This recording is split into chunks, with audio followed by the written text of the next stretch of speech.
How are you? No, really, how are you? How honest are you with your friends, family, and colleagues when they ask that question? How easy do you make it for people to help you? Our next speaker believes that we frequently make life harder for ourselves because we ignore the most valuable resource we possess, the relationships we have built up over the years. He was called one of Europe's leading business networking strategists by the Financial Times and is a podcast host and the author of 5 books on networking and professional relationships, as well as an international speaker on the topic. Today, he's going to share just why the support you need lies all around you, but only if you just ask.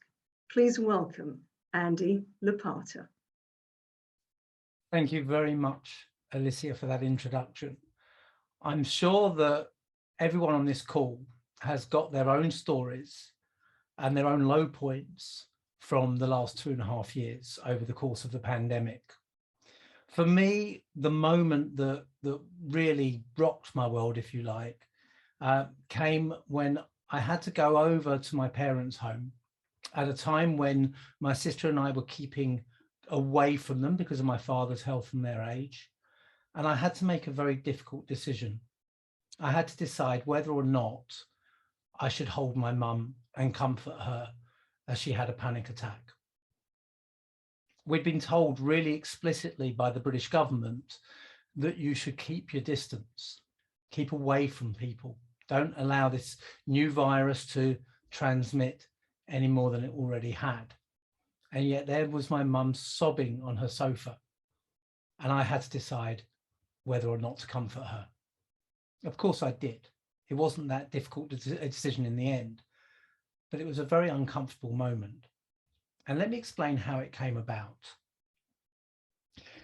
Just before the pandemic hit us, so towards the end of 2019, our business was really struggling. I had co-founded my business with my father about 15 years ago.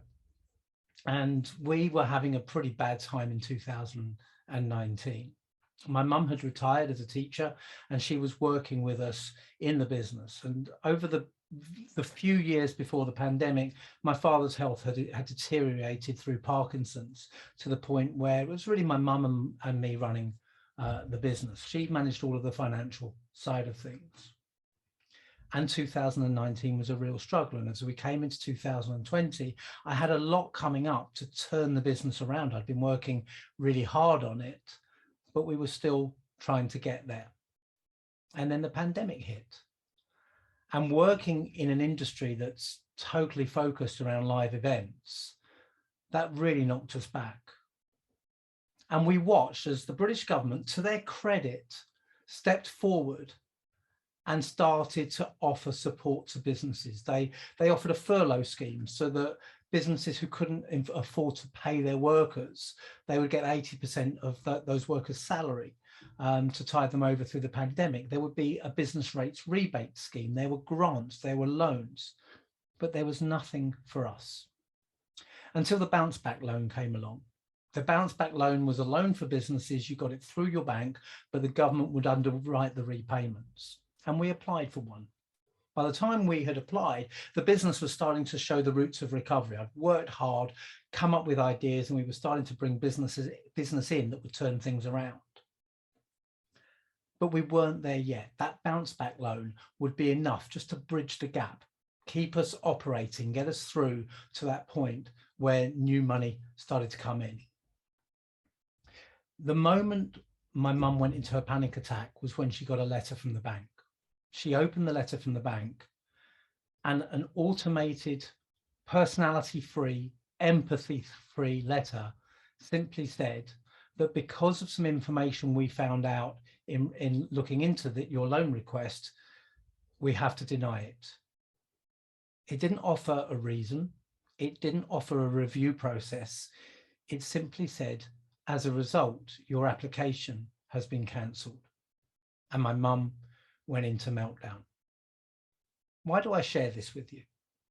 I share it with you because all of the time this was going on, while our business was struggling anyway, while my father was extremely ill in his last year, while we were applying for government support and didn't get it, I had to be out there meeting people, talking to people, being positive, showing that things were good.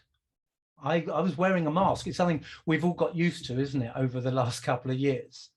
We're all used now to wearing a very visible mask, but we've always been wearing a mask when we meet other people.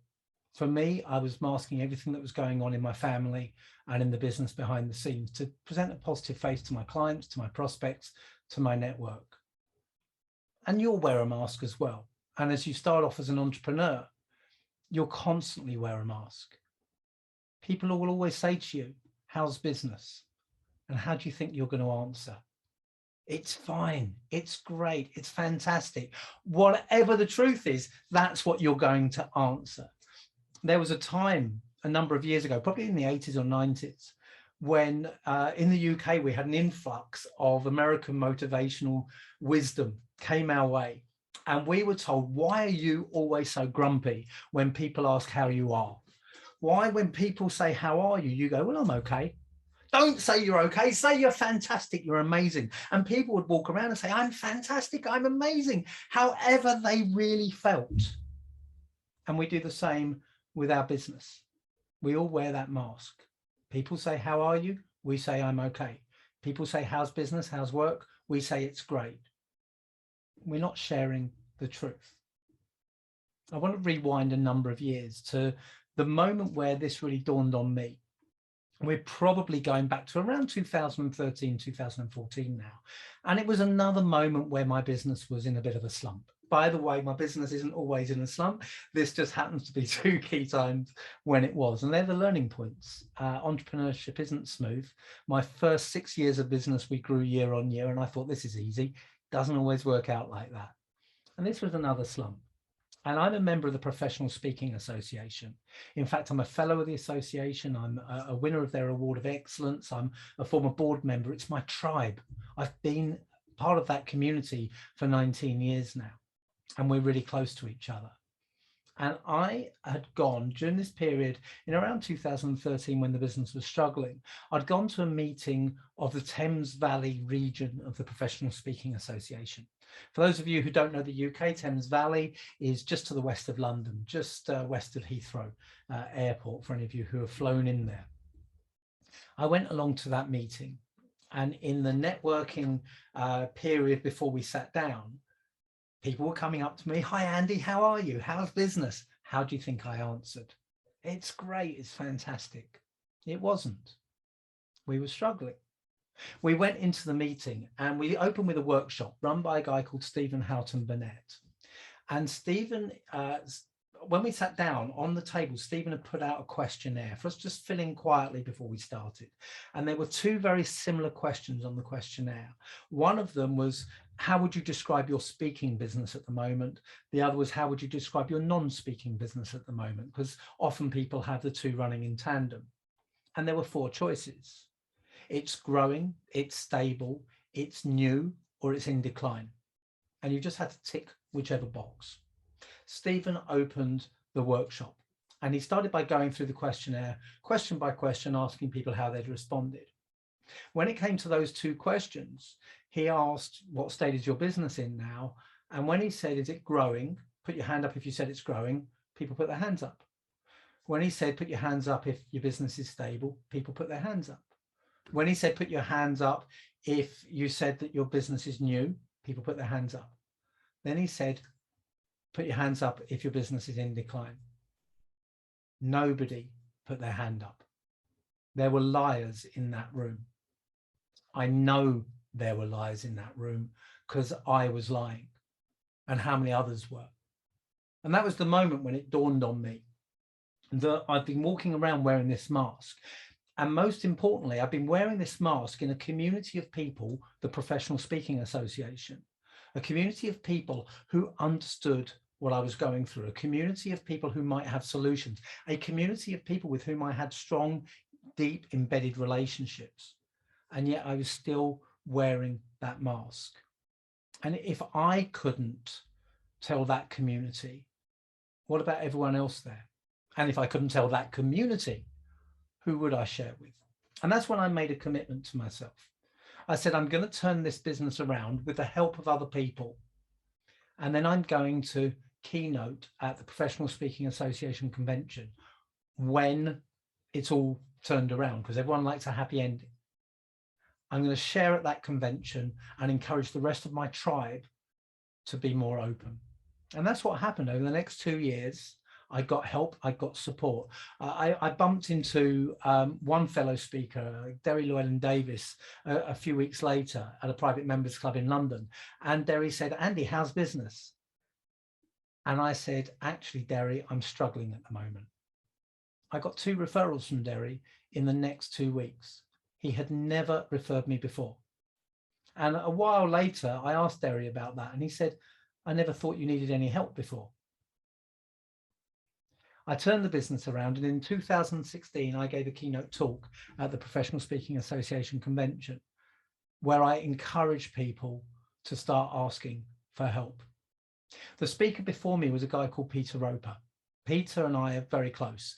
We wrote a book together, and a book that was very successful. It was #2 overall on Amazon when it launched. We sold 2,000 copies in 48 hours when we first launched the book. And in fact, Peter's daughter is my PA, and I've known her since she was a kid. We're very close. His talk at that convention directly before mine was called Running on Empty. And it was about how, while we were writing that book, while we were publishing and celebrating the success of that book, he was going bankrupt. He was turning up in bankruptcy court, and he couldn't fill the fridge at home. And I didn't know any of that. He kept it all a secret from me, and we were that close, or at least I thought we were. And I was so frustrated because I would have wanted to help him, but I couldn't because he didn't tell me. He instead had to wear that mask. So I delivered the talk straight after Peter, and I told people my story. I told them the journey, and I encouraged them to turn things around in their own lives, in their own businesses where they needed to, by asking for help and by opening up to people. And in that, I quoted Stephen Houghton Burnett, the guy that ran that workshop. Not just the workshop, though, but a few months before that convention, Stephen Houghton Burnett had posted a blog onto LinkedIn. It's called Broke Not Broken, and you can still find it on LinkedIn today. And I'm just going to share with you a few little extracts from that blog. Now, just for a bit of context, Stephen was a multimillionaire when I first met him. He'd made a lot of money selling out a tech business, and he talked about that and how to be an entrepreneur from there. But then a few years later, he's writing this blog, Broke Not Broken. He said, I've decided I'm going to fess up. The time has come and I can't put it off any longer. I have a dark secret. I've been harboring it for a while now, and it's been doing me a lot of harm psychologically. I'm broke. There, I've said it out loud and in public. We're now at the point where I can no longer ignore it, and to be really honest, keeping up the facade, which involves continually misleading our friends, is making me sick inside. Further on in the blog, he shares, I'm broke and I want to say I'm sorry. And he talks about not being sorry for being broke, but what I am sorry for is letting my ego get in the way of me being able to be honest with many of the people I know, people I love and who love me. I understand that I may well have destroyed trust with some of them. He says that he suspects that I succumbed to a perverse form of self-imposed peer pressure. Like I said, my ego got in the way. If you take nothing else away from this article, please do take away that the price to your self-esteem, energy, and relationships to keep your ego intact isn't a price worth paying. Why do we keep doing this to ourselves? Why do we keep wearing that mask? I think we're getting better, to be fair. I think for those of us, as a young entrepreneurs conference, it may not be many of you, but for those like me who grew up in the 80s, we had a culture of might is right, alpha male dominance, where you had to be powerful in business and demonstrate that power. I think that's turned, and I think work of people like Brené Brown for example, has brought vulnerability really into the spotlight. And it's not just Brené Brown. A lot of celebrities have really stepped up to the plate here and talked about their own problems, you know, from a British perspective, but on a global stage. You know, that's been led by Princes William and Harry, who have been very open about the challenges they faced. Just around the time I delivered the first commercial version of the talk that I delivered at that conference, Prince William and Prince Harry were interviewed for a magazine that's produced by a charity that they support in the mental health space. And Prince William said, for too long, there's been a taboo about talking about some important issues. If you were anxious, it was because you were weak. If you couldn't cope with whatever life threw at you, it's because you were failing. Successful, strong people don't suffer like that, do they? But of course we all do. It's just that few of us speak about it. That's what we're starting to see change, and it's what we have to change. First of all, we have to address why we don't open up. I think there are three main reasons. We don't open up because we don't want to be a burden to other people. We don't open up because we don't want to be seen to be vulnerable. And we don't open up because we assume that other people don't want to hear about this, they don't want to help us, or they're not able to help us. Let's deal with those in turn. Number one, we don't want to be a burden to other people. I just want you to take a moment and think back to the last time you helped someone. In your professional or personal network, it doesn't matter. And by the way, if you can't think of the last time you helped someone, that's where you start after today. Now think about if that worked out for them. And if it did, how did it make you feel? Now, when I ask this question in a more interactive environment where I can see my audience, engage with my audience more, and feel free, by the way, to pop your answers into the chat, but the most common response I get are positive ones. I feel pleasure. I feel reassured. I feel useful as a result of helping other people. No one ever says that they feel that that other person was a burden to them. So there's a real disconnect here. We don't ask people for help because we don't want to be a burden to them, but yet we get pleasure from helping other people. Are you being a little bit selfish if you're not asking for help? Because you're denying people the pleasure of helping you. Let's allow people to help us. Just make it easy for them. Be really clear about the support you want. If you only want someone to listen to you, tell them that's all you need. If you want some specific help, let them know. Make it easy for them to help you, and they'll get pleasure from it. Make it complicated for them. Make it arduous for them, then yes, you'll be a burden, but that's in your control. The answer isn't not sharing, it's how you share. So that's about being a burden. The second, we don't ask for help because we don't want to appear vulnerable to people. Well, that shows a complete misunderstanding of what vulnerability is. It means aligning vulnerability with weakness. Vulnerability isn't weakness. Vulnerability is strength. It takes strength to say, I don't know. It takes strength to say, I'm struggling. It takes strength to say, things aren't going as well as I hope. It takes strength to say, can you help me? And if you get the help that you're asking for, that help by its very nature makes you stronger. Vulnerability isn't weakness. Vulnerability is strength. And yes, you can reframe how you ask. You can ask in a weak way, not a vulnerable way, a weak way. You can say, I don't know what the hell I'm doing here. I'm really struggling and I don't know which way to turn. That might appear weak. But does it appear weak to say, I've got an idea for a new business that I think could really be successful, but I know I don't have all of the qualities I need to drive it forward. I would really appreciate your input. I would argue that sounds really strong. So it's how you pitch it as well. And the third reason we don't ask for help is that we assume others don't want to help us, aren't able to help us, or aren't interested in listening. It's not down to you to assume what other people want to do. Let them. But make it okay for them to say no. Make it okay for them. Communicate to them. It is okay if you're not able to help me or don't have the space to listen to me. And make it okay for yourself. Tell yourself that just because someone says no, it's not a rejection. There may be many reasons why people can't help you. It may be the capacity they have at the time. It may be their own self-worth, their own imposter syndrome. They may feel they're not the right person to help you. There could be many reasons, but if you're asking people who know you, you've got a strong relationship, who would get pleasure from seeing you succeed, then you should be bottom of the list for reasons to say no. So let yourself know that it's okay when people say no. So the bulk of my presentation has been focused on why it's so important to ask for help. Just a couple of quick tips in terms of how you go about it. I'm not suggesting you go out and tell everyone your woes, that you sit opposite someone on a bus or a train and start unloading on them, although sometimes that works quite well and quite nicely. But start with a trusted circle of people who support you. Mentors, you know, we're here supported by the Mentor Project, of which I'm a proud mentor. Mentors is where you start, and mastermind groups, peer groups, mentors are great places to start. Trusted friends.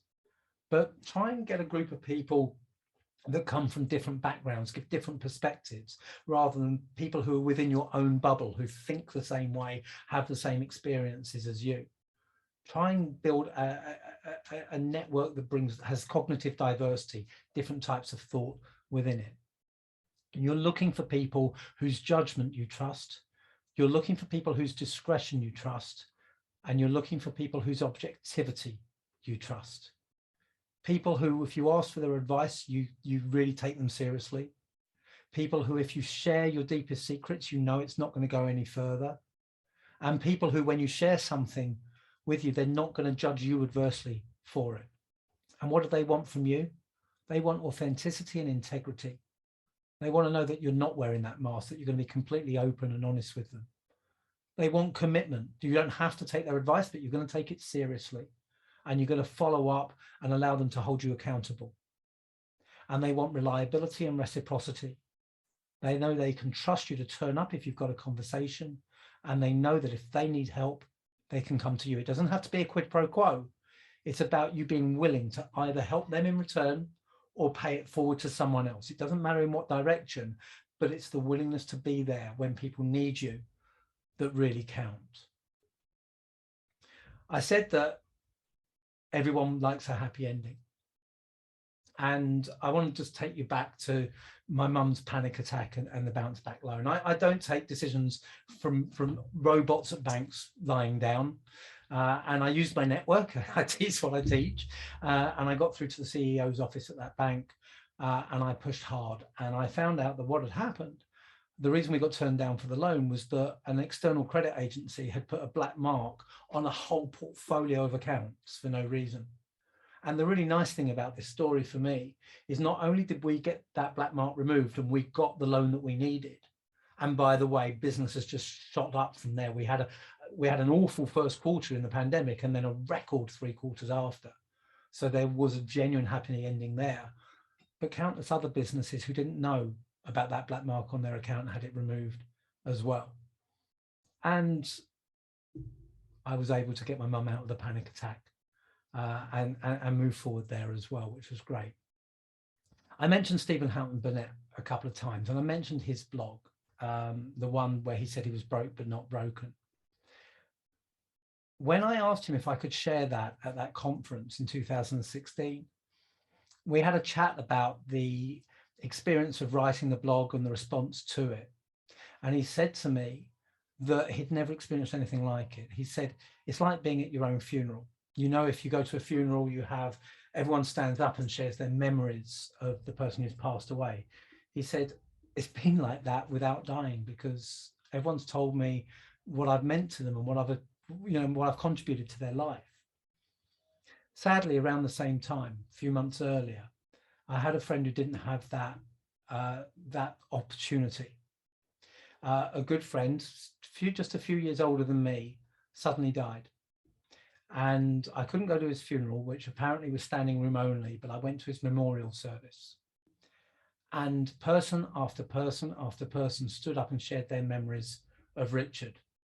And one thing really struck me, and that was that everyone who had a story to share shared basically the same quality. They said Richard never really talked about himself, but he was always interested in me. One person had flown in from Africa, and she said that Richard had gone out to Africa at his own expense for 2 weeks to help her set up a charity there. Someone else had flown in from America, and he said something really striking. He said, I still don't know what Richard did for a living, because whenever we sat down, he was only interested in what I was doing and how I was. Found out the next day how Richard had died, because it had been a big mystery. And I had my suspicions, and sadly they were proved true. He'd taken his own life, and he'd taken his own life because of financial difficulties. His own wife didn't know the extent of them. He hadn't told friends.